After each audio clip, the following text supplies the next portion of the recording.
وَإِذْ قَالَ يُوسُفُ لِأَبِيهِ يَا أَبَتِ إِنِّي رَأَيْتُ أَحَدَ عَشَرَ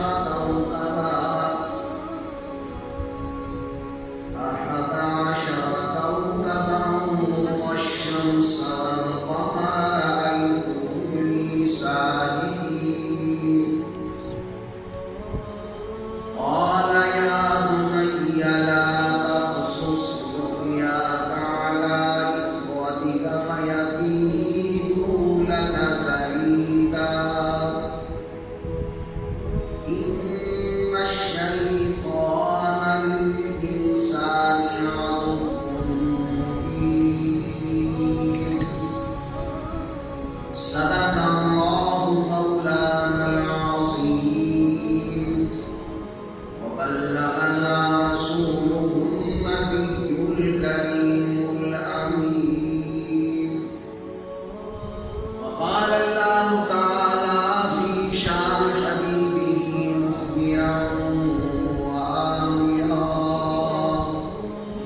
إن الله وملائكته يصلون على النبي يا أيها الذين آمنوا صلوا عليه وسلموا تسليما مولاي صل وسلم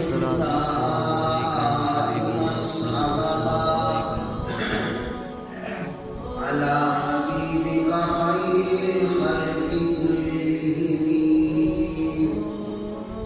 انتہائی واجب احترام معززین سامعین کرام، سورہ یوسف کی تفسیر چل رہی تھی۔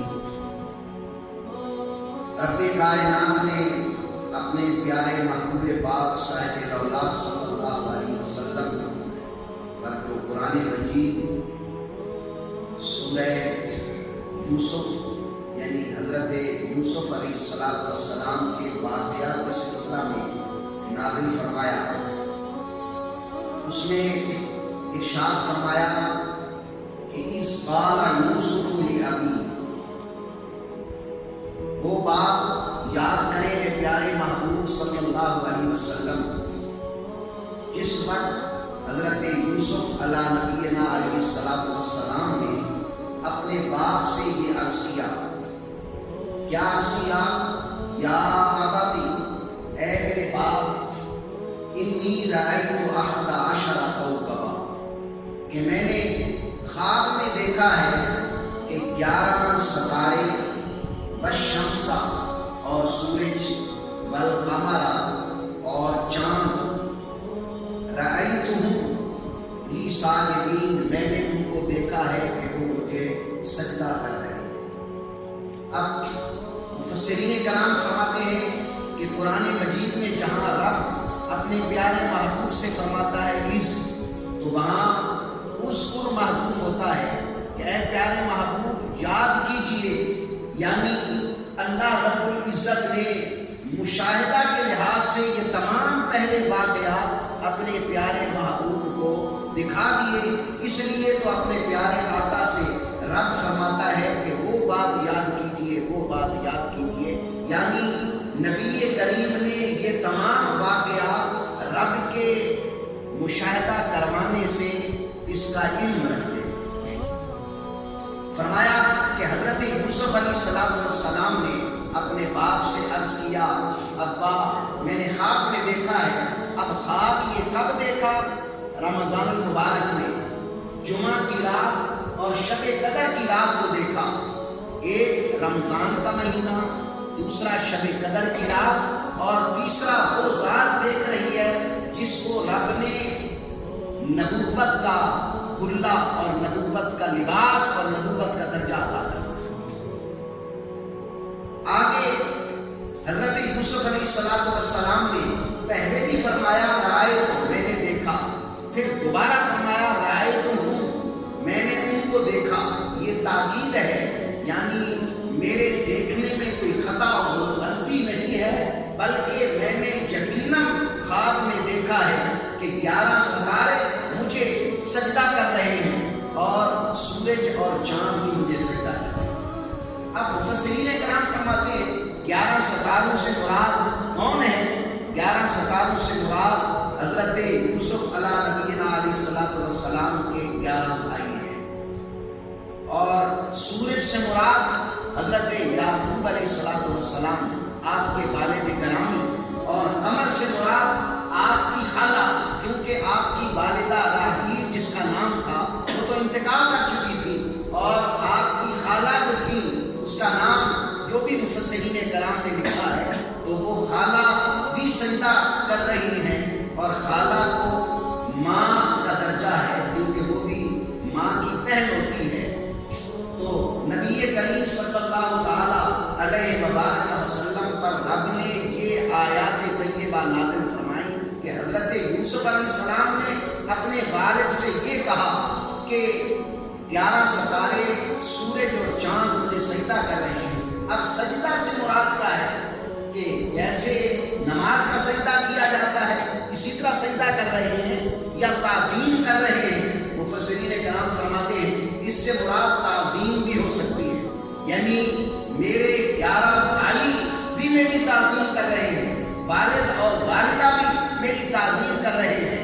یہ تعظیم اس لحاظ سے والد اور والدہ کی نہیں تھی کہ وہ ان سے درجہ میں بڑھ گئے، بلکہ یہ ان کے آئندہ اعلیٰ درجے کی ایک بشارت تھی، نشانی تھی کہ اللہ نے حضرت یوسف علیہ السلام کو بھی نبوت کا درجہ اور مرتبہ عطا کرا، اور اس میں سجدہ بھی ہو سکتا ہے۔ مفسرین کرام فرماتے ہیں کہ یہ دین محمدی یعنی شریعت مصطفی میں ہر قسم کا سجدہ حرام ہے، نہ تو تعظیمی سجدہ کیا جا سکتا ہے، نہ عبادت کا سجدہ کیا جا سکتا ہے سوائے رب ذوالجلال کے۔ اگر سجدہ جائز ہے، اگر سجدہ کرنا ہے، خواہ وہ عبادت کا ہے یا تعظیم کا ہے، وہ صرف رب ذوالجلال کو کیا جائے گا۔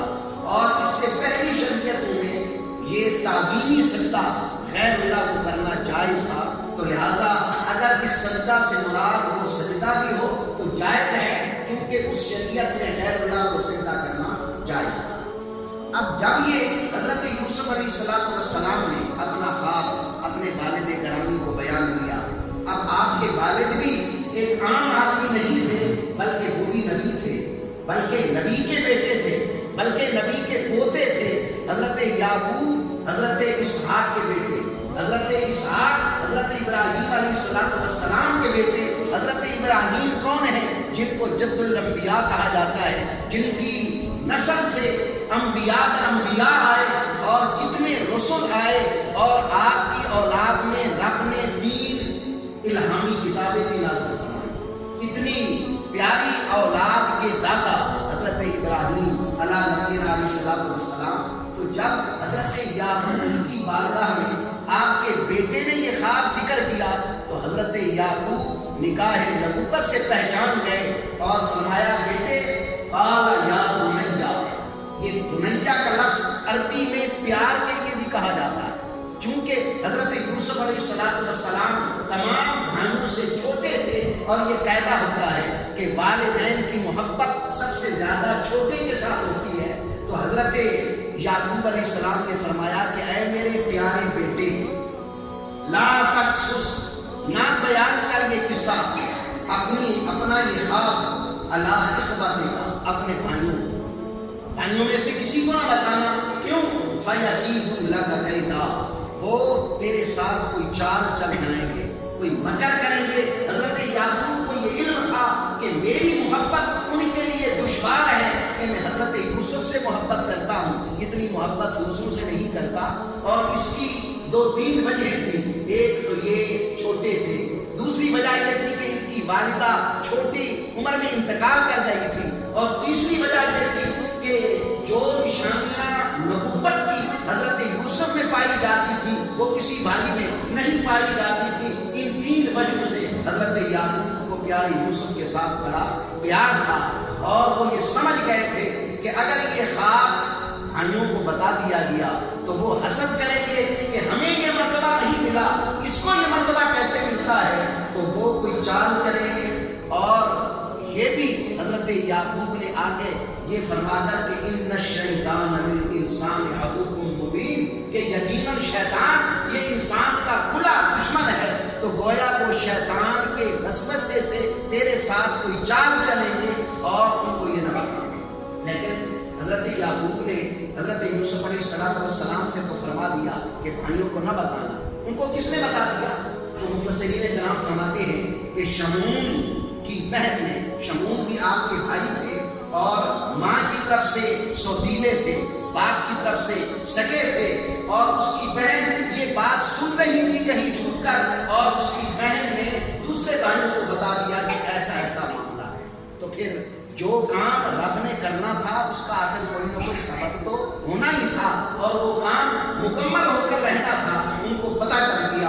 اور پھر آگے رب الجلال نے کیا ارشاد فرمایا کہ حضرت یعقوب علیہ السلام نے اپنے بیٹے حضرت یوسف سے یہ فرمایا کذالک یجتبیک ربک، اے پیارے بیٹے جیسے اللہ نے تجھے خواب میں ایک عظیم چیز دکھائی ہے تو اسی طرح تیرا رب ظاہری طور پر بھی تجھے چن لے گا، کذالک اسی طرح یجتبیک تجھے اجتباء کر لے گا، چن لے گا۔ اجتباء، اللہ کا اجتباء کرنا یہ ہوتا ہے کہ کسی آدمی کو جب رب اجتباء کر دیتا ہے، چن لیتا ہے، اس کو اپنا مجتبی بنا دیتا ہے، تو کائنات کے تمام مردوں سے اسے اعلیٰ مرتبہ عطا کر دیتا ہے۔ کذالک یجتبیک ربک، تیرا رب اسی طرح تجھے چن لے گا۔ وَيُعَلِّمُكَ مِن تَأْوِيلِ الْأَحَادِيثِ، اب یہاں یعلموں کا قرآن پاک میں ہے، مفسرین کرام فرماتے ہیں کہ یہاں خط مبتدا معذوف ہے، وَهُوَ يُعَلِّمُكَ، وہ رب تجھے تعلیم دے گا۔ اور تعلیم کس کو کہتے ہیں؟ تعلیم اس علم کو کہتے ہیں کہ جو دیا جائے پھر بھولے نہیں، یعنی رب تجھے ایسی تعلیم دے گا کہ تجھے بھولے گا نہیں۔ جیسے اللہ کریم اپنے پیارے محبوب کے لیے فرماتا ہے وَعَلَّمَكَ مَا لَمْ تَكُنْ تَعْلَمُ وَكَانَ فَضْلُ اللَّهِ عَلَيْكَ عَظِيمًا، اے پیارے حبیب رب نے تجھے وہ تمام چیزیں تعلیم کر دی ہیں جو تو نہیں جانتا تھا، یعنی اللہ نے تجھے ایسا علم دیا ہے جو تو کبھی بھولے گا نہیں۔ وَيُعَلِّمُكَ مِن تَأْوِيلِ الْأَحَادِيثِ، اور تجھے تعلیم کرے گا رب، تیرا رب احادیث کی تعبیر کا علم۔ احادیث جمع حدیث ہی ہے، حدیث لغوی طور پر بات کو کہتے ہیں، اور اصطلاحی معنوں میں حدیث نبی مکرم شفیع معظم کے باتوں کو، افعال کو اور آپ کے کردار کو حدیث پاک کہا جاتا ہے۔ لیکن یہاں مراد ہے کہ باتوں کا انجام نکالنے کا علم تجھے اللہ عطا کرے گا، یعنی تجھے خوابوں کی تعبیر کا علم عطا کرے گا۔ تو حضرت یوسف علیہ السلام اپنے دور میں خوابوں کی تعبیر بتانے میں انتہائی ماہر تھے، اور اس علم کا اللہ رب العزت نے آپ کو عطیہ فرمایا۔ وَيُتِمُّ نِعْمَتَهُ عَلَيْكَ وَعَلَىٰ آلِ یعقوب، اور مکمل کرے گا اللہ تعالیٰ اپنی نعمت تیرے اوپر اور آل یعقوب پر۔ علیہ کا فرمایا وَعَلَىٰ آلِ یعقوب، آگے دوبارہ علا لا کر اس لیے علا لایا کہ پہلے کاف پر اس کا عطف پڑھنا جائز ہو جائے، کیونکہ ضمیر پر عطف کرنے کے لیے دوبارہ حرف جارہ کو لایا جاتا ہے کہ اے پیارے یعقوب اللہ تجھ پر اپنی نعمت مکمل کرے گا اور آل یعقوب پر مکمل کرے گا۔ اب آل یعقوب سے مراد حضرت یعقوب علیہ السلام کی اولاد نبینہ ہے، کیونکہ آل سے مذکر مراد ہوتا ہے، مؤنث مراد نہیں ہوتا۔ تو اب کچھ مفسرین کرام نے کہا کہ جو 12 لڑکے پورے حضرت یعقوب علیہ السلام کے تھے، جیسے اللہ نے حضرت یوسف کو نبی بنایا اسی طرح باقی 11 کو بھی نبی بنایا۔ حالانکہ یہ بات غلط ہے، مفسرین کرام سے یہ لغزش ہے، کیونکہ وہ 12 میں سے جو 11 لڑکے تھے ان لڑکوں سے بڑے گناہ صادر ہوئے، لغزشیں صادر ہوئی۔ انہوں نے ایک معصوم بچے کو تکلیف دی، انہوں نے ایک معصوم بچے کو قتل کرنے کا منصوبہ بنایا اور باپ سے جدا کرنے کا منصوبہ بنایا، بغیر کسی گناہ کے اس کو کنویں میں ڈال دیا اور پھر اس کو بیچ دیا۔ ان تمام گناہوں کا مجموعہ انہوں نے اس کا ارتکاب کیا۔ نبی وہ ہوتا ہے جو ابتدا سے گناہ کرنے سے بالکل مبرہ ہوتا ہے۔ نبی کی ذات کو اللہ کریم ابتدا سے کوئی گناہ کرنے کی طاقت ہی نہیں دیتی، اس لیے وہ نبی نہیں ہے۔ ہاں مفسرین کرام فرماتے ہیں وہ صحابیت کا درجہ رکھتے ہیں کیونکہ وہ نبی کے صحابی ہیں. اور ہمارا اہل سنت والجماعت کا یہ عقیدہ ہے کہ جو صحابہ اور اہل بیت ہیں وہ معصوم نہیں ہیں. معصوم صرف انبیاء علیہ السلام کی ذوات قدسیہ ہیں اور فرشتے ہیں، لیکن صحابہ اور اہل بیت یہ محفوظ ہیں. اللہ کریم ان کو گناہوں سے محفوظ فرماتا ہے، بلکہ اگر کوئی لفظ سرزد ہو جائے تو رب ان سے معاف فرما دیتا ہے. اسی لیے تو قرآن میں اللہ نے فرمایا کلم وعد اللہ الحسنی، کہ صحابہ کی پوری جماعت کو اللہ کریم نے حسنہ کا وعدہ دے دیا ہے اور ان کے تمام گناہوں کو معاف کر دیا ہے. ان کے جھگڑوں کو کلمہ عفو بھیج دیا ان پر، اور رب کائنات نے جب معاف کر دیا ہم کون ہے معاوضہ کرنے والے؟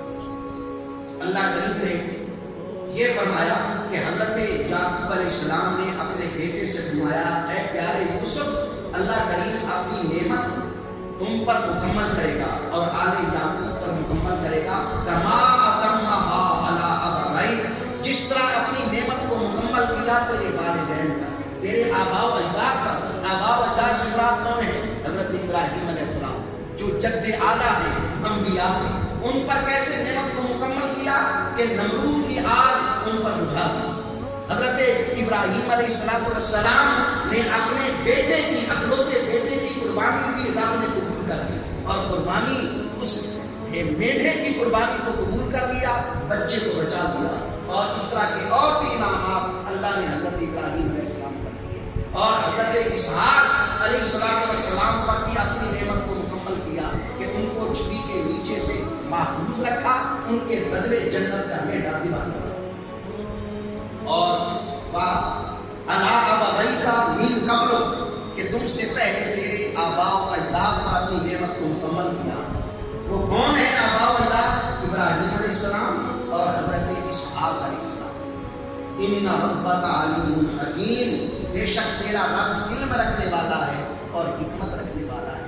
اور جو علم رکھنے والا اور حکمت رکھنے والا ہو وہ دوسروں کو جس کا علم اور حکمت ذاتی صفت ہو وہ دوسروں کو عطا بھی فرما سکتا ہے. اللہ کریم ہمیں قرآن مجید پر عمل کرنے کی توفیق نصیب فرمائے.